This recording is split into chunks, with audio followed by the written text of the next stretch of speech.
¿Cómo fue y cómo es que Quilmes se constituyó en un partido de profundo impulso en la zona? Una historia de más de 3 siglos.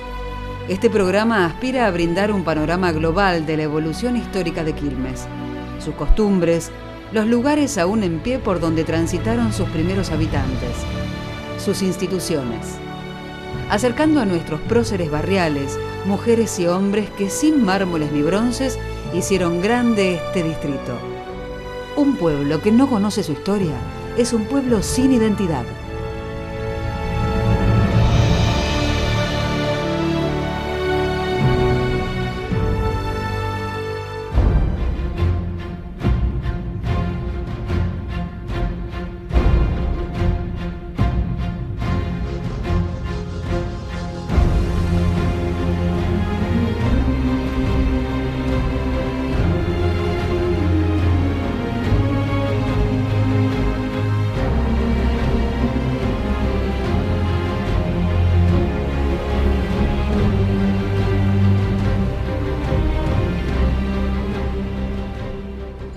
...150 años transportando progreso a Quilmes.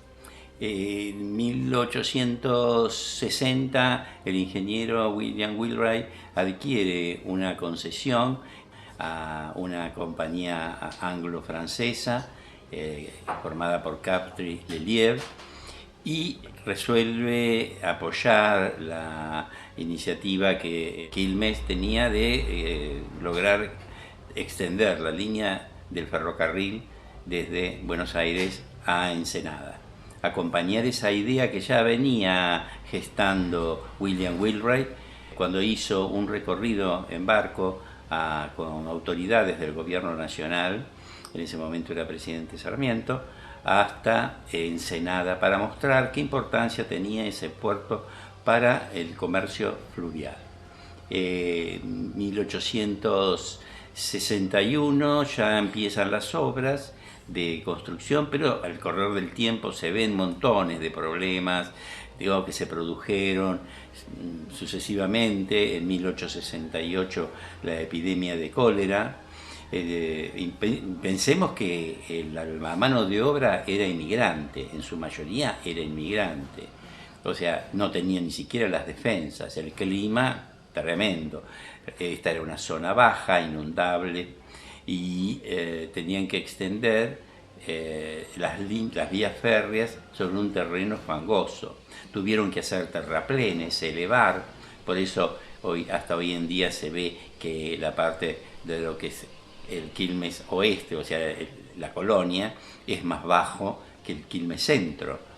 Por esos terraplenes que tuvieron que colocar. Y además las plataformas no se pusieron vías con durmientes, sino con unos platos grandes y especies de escuadras que evitaban que las vías se deformaban. De todas maneras, hubo muchísimas vías constantes, había descarrilamientos por el tipo de construcción ferroviaria que se hizo para apurarla, fundamentalmente, para que se cumpliera ese objetivo. Estamos hablando que empezó en 1861 y el ferrocarril llegó a Quilmes en 1872. 11 años de trabajos. En 1871 la fiebre amarilla, otra vez se detiene casi un año.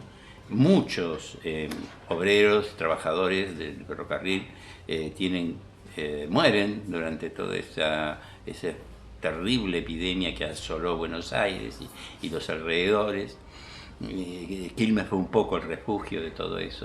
Pero bueno, llegó el 18 de abril de 1872, se cumple el gran deseo tanto de los quilmeños como del ingeniero William, porque para él Quilmes tenía algo especial. En 1823, como grumete de Racing Empire, una nave estadounidense, él era estadounidense, no era inglés. Él nació en Port News, en Estados Unidos, o sea que era un hombre de puerto, y le fascinaban los puertos. Y naufraga frente a la costa de Quilmes. nadando llega a las orillas, aquí lo atienden, lo acompañan, lo proveen de ropa, de medicamentos, de alimentos, permanece en Quilmes muy bien tratado y acogido por los habitantes, que no eran muchos, era una aldea, una pequeña aldea. Pensemos que en 1818 recién se había trazado el casco urbano, o sea, eran 5 años apenas que se había trazado la urbanización del pueblo naciente. Era una aldehuela perdida al sur de la gran ciudad. Bueno, eso le creó mucho afecto. Él decía que había nacido 2 veces, eso lo dice Alberdi en su libro, que él decía que nació 2 veces, una vez en Port News, allá en Estados Unidos, y otra vez en Quilmes, la segunda vez en Quilmes. Y siempre quedó muy ligado afectuosamente hacia este poblado.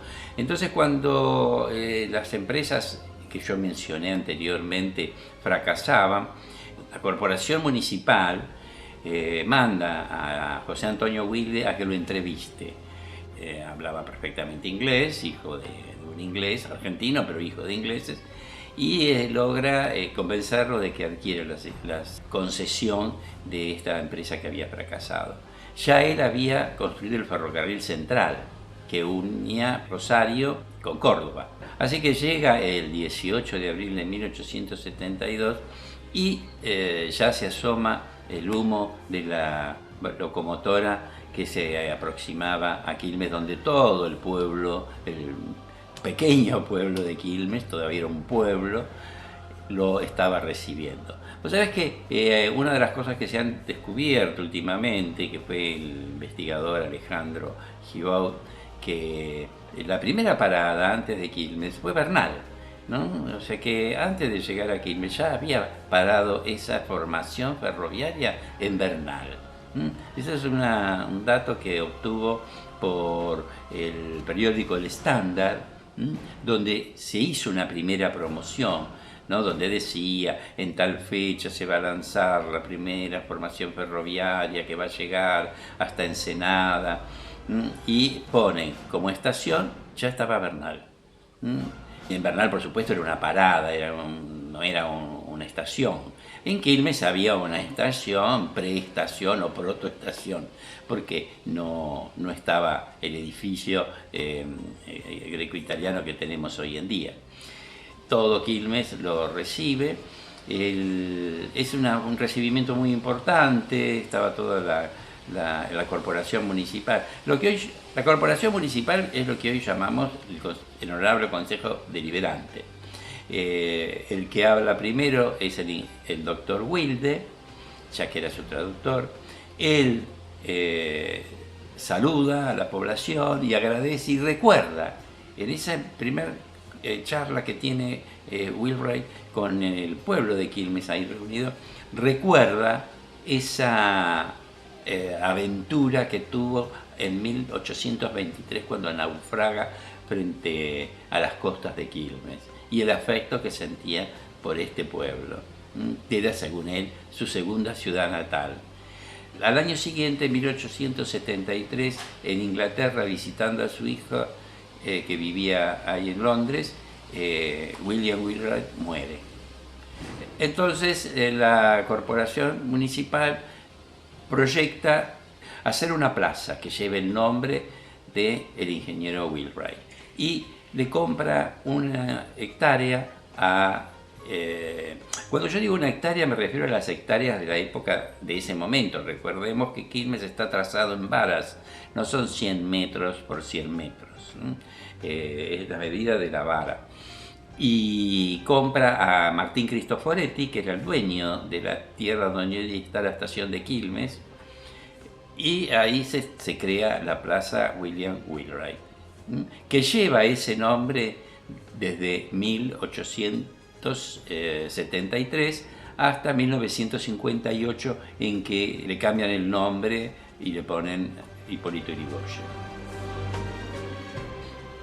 Ya se había hecho un monolito para recordar que el nombre de esa estación. Ese monolito a lo largo de los años fue vandalizado en una forma extrema hasta el punto que quedó totalmente destruido y ahora afortunadamente, principio de 2021 se empezó a restaurar esa estación y se hizo un nuevo monolito que fue guiado por la Junta, su construcción. El gobierno municipal nos ha acompañado, se hizo una obra muy interesante y se conservó la mayólica, esas mayólicas que había tenido el viejo monolito, que fueron destruidas en su mayoría, fueron hechas por los estudiantes y profesores de la EMBA, de la Escuela Carlos Morel. Mi pedido en ese momento fue que se hiciera una mayólica que recordara las frases de William Whitbread, que era la que estaba, la frase que él dijo en su arribo a Quilmes con su primer ferrocarril, y se ha hecho eso también, como se pueden ver en las imágenes.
En 1873, 72, 73, ya era un anciano en avanzada edad, ¿no? En esa época un hombre de 70 años era un anciano. O sea que me llamaba la atención eso. Y de sus 75 años que muere, 52 transcurren en Sudamérica, 40 sobre la costa del Pacífico, trabajando en varias ciudades, incluso en Chile, donde tiene un gran apogeo de la industria ferroviaria en su momento, y 12 en el Río de la Plata. O sea que algunos dicen, no, es un ingeniero inglés, ¿no? Como he escuchado por ahí. No era inglés, era estadounidense, era un ingeniero. Y además él amaba los puertos y creía que el ferrocarril era el camino para llegar de un puerto a otro. Creo que junto con otras figuras para mí, para Charlo Agnelli, que es el que habla, porque no lo dije al principio, el ingeniero William es uno de los próceres de los prohombres de Quilmes, como lo es José Antonio Wilde, como lo es José Andrés López, esas grandes figuras que han trazado el progreso de esta ciudad.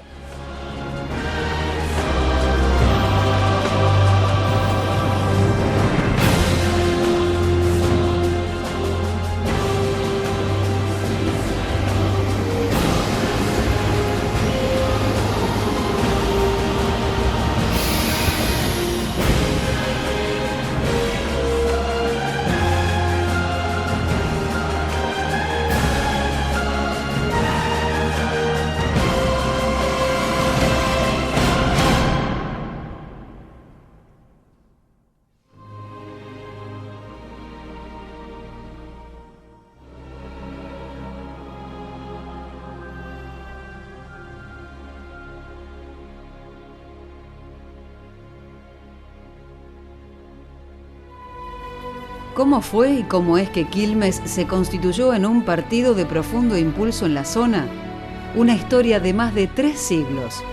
Este programa aspira a brindar un panorama global de la evolución histórica de Quilmes, sus costumbres, los lugares aún en pie por donde transitaron sus primeros habitantes, sus instituciones.